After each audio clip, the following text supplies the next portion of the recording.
లోక్సభలో ఇండియా కూటమి పక్ష నేత రాహుల్ గాంధీపై అనుచిత వ్యాఖ్యలకు నిరసనగా గోకవరం బస్టాండ్ వద్ద ఉన్న రాజ్యాంగ నిర్మాత డాక్టర్ బిఆర్ అంబేద్కర్ విగ్రహం వద్ద తూర్పు గోదావరి జిల్లా కాంగ్రెస్ కమిటీ అధ్యక్షుడు టీకే విశ్వేశ్వరరెడ్డి ఆధ్వర్యంలో పార్టీ శ్రేణులు నిరసన వ్యక్తం చేశాయి.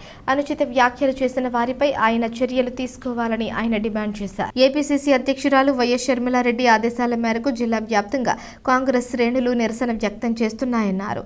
రాహుల్ గాంధీపై బీజేపీ దాని మిత్రపక్షమైన శివసేన పార్టీ శాసనసభ్యులు సంజయ్ గైక్వాడ్ బీజేపీ నేతలు చేసిన దిగజారుడు వ్యాఖ్యలను తీవ్రంగా ఖండించారు. టెర్రరిస్టులందరూ బీజేపీలోనే ఉన్నారని, దేశ సంపదను లక్షల కోట్లు దోచుకుని విదేశాలకు పారిపోతున్నారని తీవ్రంగా ధ్వజమెత్తారు. ఇంత దారుణంగా వ్యాఖ్యలు చేస్తున్న ప్రధాని మోడీ, హోంమంత్రి అమిత్ షాలు స్పందించకపోవడాన్ని తప్పుపట్టారు. అసలు గత 10 సంవత్సరాల కాలంలో బీజేపీ ప్రభుత్వం అధికారంలోకి వచ్చిన తరువాత ఎన్ని పరిశ్రమలు తెచ్చారు, ఎన్ని ప్రైవేటీకరణ చేశారు, ఎన్ని అమ్మేశారన్న దానిపై శ్వేతపత్రం విడుదల చేయాలన్నారు. అక్కడ మంచి ర్యాలీగా 3 టౌన్ పోలీస్ స్టేషన్కి వెళ్లి తగు చర్యలు తీసుకోవాల్సిందిగా ఫిర్యాదు పత్రం ఇవ్వడం జరిగింది.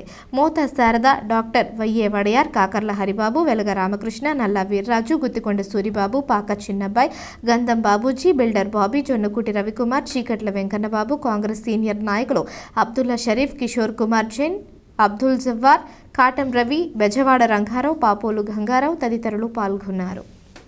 తూర్పు గోదావరి జిల్లా కాంగ్రెస్ పార్టీ కమిటీ ఆధ్వర్యంలో రాష్ట్ర అధ్యక్షురాలు వైఎస్ షర్మిలారెడ్డి గారి యొక్క ఆదేశానుసారం ఎవరైతే మరి రాహుల్ గాంధీ గారి మీద అనుచిత వ్యాఖ్యలు చేశారో దానికి నిరసనగా జిల్లా హెడ్ క్వార్టర్స్లో నిరసన తెలియజేసి పోలీస్ స్టేషన్లో కంప్లైంట్ ఇవ్వమని చెప్పి పిసిసి అధ్యక్షురాలు వైఎస్ షర్మిలారెడ్డి గారు ఆదేశం ఇవ్వడం జరిగింది. ఆవిడ ఆదేశాల మేరకు ఈరోజు మన రాజమండ్రి నగరం గోకవరం బస్ స్టాండ్ దగ్గర అంబేద్కర్ సర్కిల్ సెంటర్లో మరి కాంగ్రెస్ పార్టీ నాయకులు, కార్యకర్తలు అందరూ కూడా ఇక్కడికి వచ్చి మరి ఇక్కడ నిరసన ప్రదర్శన చేసి 3 టౌన్లో పోలీస్ స్టేషన్లో కంప్లైంట్ ఇవ్వడానికి అందరూ సంతకాలు పెట్టి కంప్లైంట్ ఇవ్వడం జరుగుతుంది. ఎందుకంటే ఈ ప్రజాస్వామిక దేశంలో ఆడి పీక పోయింది లేదా ఆడి నాలుగు పోయింది అనేది చాలా దారుణమైన విషయం. ఇటువంటి వ్యక్తికి ఏమి చేసినా కూడా తప్పులేదు. ఈవేళ మరి వాడు బీజేపీతో ఎల్ఎన్స్లో ఉన్నారు, షిండే వర్గం అంతా అక్కడ బొంబాయిలో. వాళ్ళు ఈ రకంగా మాట్లాడితే కనీసం నరేంద్ర మోడీ గారు కానీ, అమిత్ షా గారు కానీ కనీసం ఖండించలేదు.